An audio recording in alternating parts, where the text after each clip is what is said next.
This is my laundromat, and let me show you how much I've made in the last 2 days. I bought my laundromat about 4 years ago, and it's been the best decision I ever made. The last 2 days have been very busy since it was the weekend, so stay tuned to the very end and I'll show you the numbers. I've replaced all my washers in the last 2 years, and it has really increased my revenue.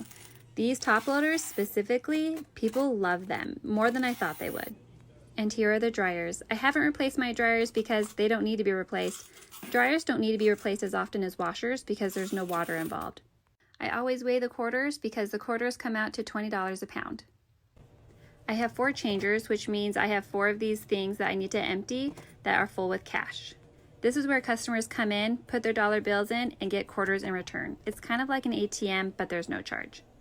You can see each one has a different amount of dollars because customers tend to have their favorite one to go to. And now, quarters look good amount, checking, and then we're off to go home. This is my favorite part because now I get to go home and count the cash. I also picked up a check that one of my wash and dry customers dropped off. Here are some examples of some wash and fold clients that we did over the weekend. Table linens, pest control company, residential. We kind of do laundry for everyone. Our wash and fold slows down during the summer because our bread and butter are wedding venues and event centers because we do a lot of ironing table linens and napkins. And so because we're here in Arizona and it's so hot, no one wants to get married during the summer, that slows down. So we make it up with doing residential as well as clinics and things of such. And we're almost done, and this is the final total for the last 2 days at my laundromat. Let's see how much my laundromat made for the month of June. I recently upgraded all of my machines to new ones in the last year. Since doing this, my revenue has increased by a solid 30%. Not only do my customers love my new machines, but they're also way more energy efficient than my older ones. This is my iron that I purchased about 2 years ago that we use to iron all of our table linens and napkins for our wedding venues and event centers. Even though I love my new machines I bought for my self-serve, I really love my iron. It is constantly running. We have so many accounts for wedding venues and event centers that keep us really busy. Plus, my profit margin for my table linens that we iron versus the typical wash and fold is a dramatic difference. And we do this because we charge per item, per linen, instead of per pound that we do for wash and fold. But that being said, I'll never say no to a wash and fold customer. This count that I'm doing right now is just from 2 days at the laundromat. At the end, I'll show you exactly how much I made in the month of June. Follow along to see how I do in July.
with me to see how much money I've made from my laundromat in 2024.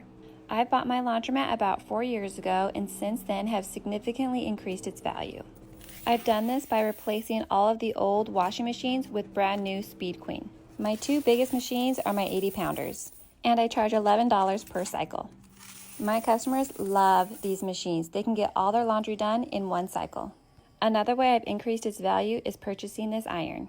This is where we iron table linens and napkins for wedding venues and event centers. We also do residential laundry, as well as laundry for local businesses. By adding these extra services, it has more than doubled the value of my laundromat.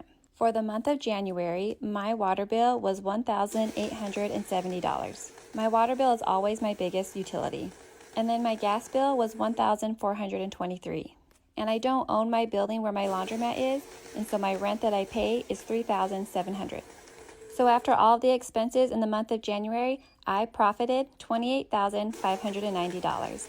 If you have any questions, leave a comment below. No joke, this is me trying to leave my laundromat because I forgot to bring my bag.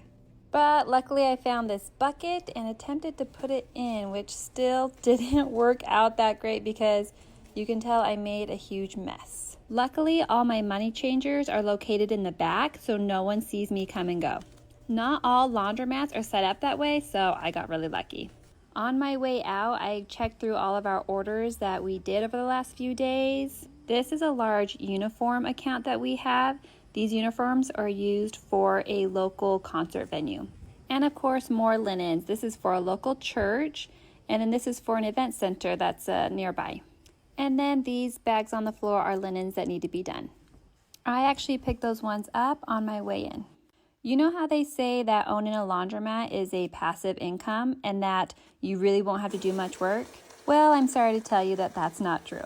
Of course, my laundromat requires a lot more work because of the pickup and delivery. But take away my pickup and delivery and there is still work to be done on the self-serve side.